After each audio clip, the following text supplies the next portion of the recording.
Sir, ಇನ್ನು ಈ ಗಂಗಾವತಿಯಲ್ಲಿ bill ಬಾಣಗಳಿರುವಂತಹ ವಿದ್ಯುತ್ ಕಂಬಗಳನ್ನ ಅಳವಡಿಕೆ ಮಾಡ್ತಾರೆ ಸರ್. ಒಂದು ಸರ್ಕಾರ ಮಟ್ಟದಲ್ಲಿ ಏನಂದ್ರೆ ಅಂಜನಾದ್ರಿ ಬೆಟ್ಟ ರಾಮಾಯಣದಲ್ಲಿ ಗುರುತಿಸಿಕೊಂಡಂತ ಒಂದು ಮಹತ್ತರ ಸ್ಥಳ ಸರ್. ಎಲ್ರಿಗೂ ಒಂದು ಪವಿತ್ರ ಸ್ಥಳ ಅಲ್ಲಿರುವಂತವರಿಗೆ, ಅದೇ ರೀತಿ ದೇಶದ ಜನರಿಗೆ ಅದೊಂದು ಪವಿತ್ರ ಸ್ಥಳ. ಅಲ್ಲಿ ಏನ್ ಮಾಡ್ತಾರೆ ಸರ್, ಒಂದು ಕಾಮಗಾರಿಯಲ್ಲಿ ಏನು ಕಂಬಗಳಿರುತ್ತಲ್ಲ, ಅದರಲ್ಲಿ ಅಯೋಧ್ಯೆ ತಿರುಪತಿ ಮಾದರಿಯ ಒಂದು ಇವುಗಳನ್ನ ಚಿಹ್ನೆಗಳನ್ನ ಅಳವಡಿಕೆ ಮಾಡ್ತಾರೆ. ಅಲ್ಲಿರುವಂತ ಸ್ಥಳೀಯ SDPI ನ ಒಂದು ಸಂಘಟನೆಯವರು ಅದು ತೆರವಿಗೆ ಮನವಿಯನ್ನ ಮಾಡ್ತಾರೆ ತಹಶೀಲ್ದಾರ್ ಅವರಿಗೆ. ಮತ್ತು ಆವಾಗ ತಹಶೀಲ್ದಾರ್ ಅವರಿಗೆ ಜಿಲ್ಲಾಧಿಕಾರಿಗಳು ಮೌಖಿಕವಾಗಿ ಹೇಳಿದ್ದಾರೆ ಅನ್ನೋ ಕಾರಣಕ್ಕೆ ಅವರು ಕೂಡ ತೆರವು ಮಾಡಿಬಿಡ್ರಪ್ಪ ಅಂತ ಹೇಳ್ತಾರೆ. ಆದ್ರೆ ಮತ್ತೆ ಇವಾಗ U-ಟರ್ನ್ ಹೊಡೆದಂತ ಘಟನೆ ಕೂಡ ನಡೀತಾ ಇದೆ. ಆದ್ರೆ ಅದು ಏನೇ ಇರ್ಲಿ ಸರ್, ಈಗ ಭಾರತದಲ್ಲಿ ಆ ರೀತಿ ಒಂದು ಧಾರ್ಮಿಕವಾದಂತ ಚಿಹ್ನೆ ಬಳಸೋದು ತಪ್ಪ ಸರ್ ಹಾಗಾದ್ರೆ? ಇಲ್ಲಿ ಒಂದು ದೊಡ್ಡ ಪ್ರಶ್ನೆ ಇದೆ. ಭಾರತದಲ್ಲಿ ಆಗಲಿ ಬೇರೆ ಎಲ್ಲೇ ಆಗಲಿ ಅವ್ರು ಯಾವ ರೀತಿ ಬಳಸಬೇಕು, ಯಾವ ರೀತಿ ಬಳಸಬಾರ್ದು, ಒಂದು ಮಾತು, ಮನುಷ್ಯನ ಸಂಕುಚಿತ ಭಾವನೆ ಇದೆ. ಇವತ್ತಿನ ದಿವಸ ಅದೇನು ಸಂಘಟನೆ ಹೇಳಿದ್ರಿ, ಆ ಸಂಘಟನೆ ಮೊದಲು ಬ್ಯಾನ್ ಆಗಿದ್ದ ಸಂಘಟನೆ ಬೇರೆ ರೂಪ ತಾಳಿದೆ. ಹೌದು ಸರ್, ಅವ್ರಿಗೆ ಆಲ್ರೆಡಿ ಒಂದು ಪಕ್ಷನೂ ಬ್ಯಾನ್ ಆಗಿ ಹೋಗಿದೆ. ಅದೇ ಆ ಪಕ್ಷನಾಗಿದೆ, ಅದಕ್ಕೆ ಹೊಸ ರೂಪ ತಾಳ ಅವ್ರು ಬಂದಿದ್ದಾರೆ. ಅವ್ರಿಗೆ ಇಸ್ಲಾಂ ಬಗ್ಗೆನೂ ಕಾಳಜಿ ಇಲ್ಲ, ಹಿಂದೂ ಬಗ್ಗೆನೂ ಕಾಳಜಿ ಇಲ್ಲ. ಆದ್ರೆ ಈ ರಸ್ತೆಗೆ ಚಿಹ್ನೆಗಳು ಹಾಕಿದ್ದು ಅದೇನು ತಪ್ಪಲ್ಲ.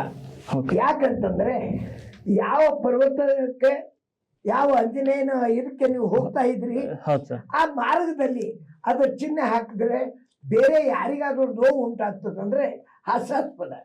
ನಾನು ಓಣಿಯಲ್ಲಿ ಒಂದು ಮಸೀದಿ ಬಂದ್ರೆ ನನಗೆ ನೋವು ಆಗ್ತದೆ ಅಂತ ಹೇಳ್ತಾನಂದ್ರೆ ಅದರಂತ ಮೂರ್ತನಲ್ಲ.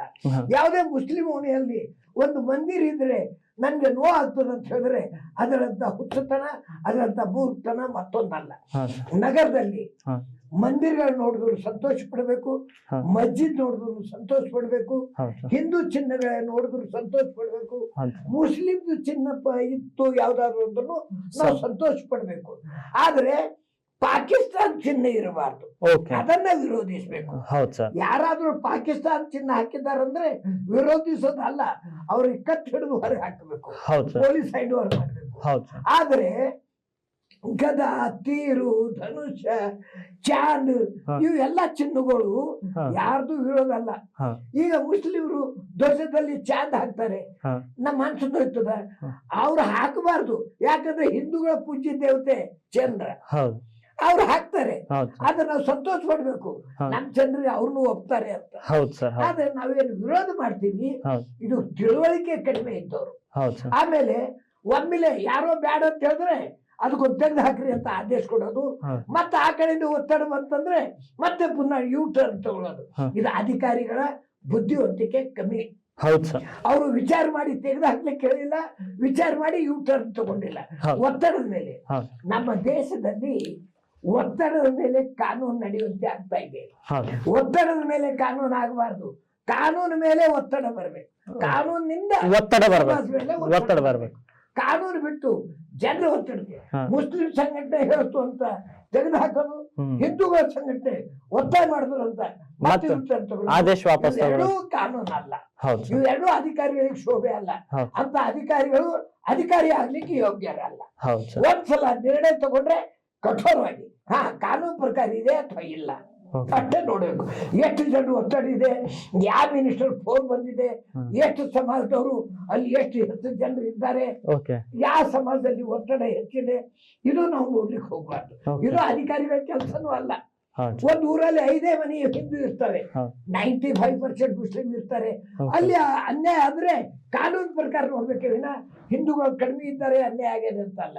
ಅಥವಾ ಮುಸ್ಲಿಮರ ಮೇಲೆ ಅನ್ಯಾಯ ಆದ್ರೆ ಅದನ್ನ ಕಾನೂನು ಪ್ರಕಾರ ಇದೆ ಇಲ್ಲ ನೋಡ್ಬೇಕೆ ವಿನ ಸಮಾಜದ ಮೇಲೆ ಒತ್ತಡದ ಮೇಲೆ ಯಾರಾದ್ರೂ ಹುಡುಗಾಟಿಕೆಯಿಂದ ಪುಂಡಾಟಿಕೆಯಿಂದ ಗೊಂದಲ ಎಬ್ಸೋದ್ರ ಮೇಲೆ ಆಗಬಾರ್ದು. ಅಂಥವ್ರು ಮಾಡೋರ ಮೇಲೆ ಬರೀ U-ಟರ್ನ್ ತಗೊಳ್ಳೋದಲ್ಲ, ಆ ರೀತಿ ಬೇಡ ಅಂತ ಹೇಳಿದವ್ರ ವಿರುದ್ಧ ಕ್ರಮ ತಿಳಿಸ್ಬೇಕು.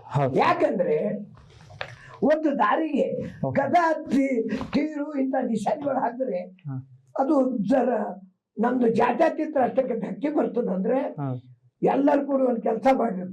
ಈ ದೇಶದಲ್ಲಿ ಮಠ, ಮಂದಿರ, ಗುಡಿ, ಚರ್ಚು ಯಾವುದೇ ಬೇಡ, ನಿಮ್ ಮನೆಯಲ್ಲೇ ಗುಡಿ ಕಟ್ಕೋರಿ, ನಿಮ್ ಮನೆಯಲ್ಲೇ ಮಸೀದಿ ಮಾಡ್ರಿ, ನಿಮ್ ಮನೆಯಲ್ಲೇ ನಮಾಜ್ ಬಿಡ್ರಿ. ಹೊರಗಡೆ ಇದ್ರ ಆ ಮಸೀದಿ ನೋಡಿದ ಕೂಡಲೇ ಮತ್ತೊಬ್ಬ ಹೋಗ್ತಾನೆ ನಾನ್ ಮನ್ಸುದು ಹೋಯ್ತದೆ, ಮಂದಿರ್ ನೋಡಿದ್ರು ಹೇಳ್ತಾನೆ ಮತ್ತೊಂದು. ಇವ್ರೆಲ್ಲ ಮೂರ್ತನ ಕೆಲಸ. ಮಂದಿರ್ ಮಸ್ಜಿದ್ ಯಾರ ಮನ ನೋಯಿಸ್ಲಿಕ್ಕೆ ಇರೋದಿಲ್ಲ.